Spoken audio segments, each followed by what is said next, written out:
வேலை. தருமபுரி தண்ணி கொண்டு விடுற வரைக்கும் எனக்கு வேற வேலையே கிடையாது. அந்த அளவுக்கு நான் யோசிச்சுட்டு இருக்கிறேன். வேலை செய்கிறேன். நீங்கள் எவ்வளோ கஷ்டப்படுறீங்கன்றத நான் பார்க்குறேன். சும்மா இன்னைக்கு வந்து பார்த்துட்டு திரும்பி எங்கே பார்த்தாலும் தருமபுரியில் தண்ணி பிரச்சனை இல்லையாம்மா? தண்ணி தான் கிடையாது. தண்ணின்னு கேட்டு கேட்டு நம்மளும் ஓஞ்சி போயிட்டோம். இதுக்கு மேலே எப்படிடா தண்ணி கேட்க? தண்ணியில் எல்லா போராட்டம் பண்ணியாச்சு. மருத்துவர் ஐயா அவர்கள் எத்தனையோ ஆண்டுகளாக போராட்டம் செய்து தான் ஒக்கநேக்கல் கூட்டு குடிநீர் திட்டம் அதை கொண்டு வந்தாங்க. அவர் பண்ணிய போராட்டங்களும் அவர் மனித சங்கிலியெல்லாம் செய்து அவ்வளோ போராட்டம் அவ்வளோ அழுத்தம் கொடுத்ததின் காரணமாக தான் தமிழக அரசு அன்றைக்கு ஒக்கநேக்கல் கூட்டு குடிநீர் திட்டத்தை அறிவித்தார்கள். அதில் ஒரு பாதி நடந்திருக்கு, இன்னும் ஒரு பாதி நடக்கணும். இனிமேல் தான் அது பண்ணணும். அதுக்கே கடன்லாம் வாங்க வேண்டியிருக்கு போன்ற, அதனாலே அது நின்று போயிருக்கிறது. ஆனால் நிரந்தர தீர்வு இருக்கு.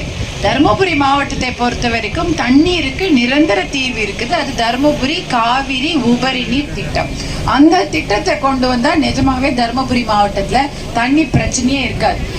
நம்ம காவிரியிலேருந்து கொண்டு வர அதிகப்படியான நீரை ராட்சத குழாய்கள் மூலமோ இல்லை வேற ஏதாவது டெக்னாலஜி புது தொழில்நுட்பம் மூலம் ஏரி குளங்களை நிரப்பி விட்டாலே நம்ம ஊர கிணத்துல தண்ணி வரும். இந்த திட்டத்தை செய்வதற்கு எத்தனையோ வழிகள் இருந்தும் ஒருத்தர் கூட செய்வோம். அதான் உண்மை. இந்த திட்டத்தை செய்வதற்கு எத்தனையோ வழிகள் இருக்கு. நம்ம தண்ணி பிரச்சனை, அதாவது தமிழ்நாட்டில் இருக்காங்க ஒருத்தர் கூட, இந்த ஊர்ல இருக்கிறவங்கன்னா பார்த்தா வேலை இல்லாம இருப்பாங்க, இல்லை ஏதோ ஒரு வேலை பண்ணிட்டு இருப்பாங்க.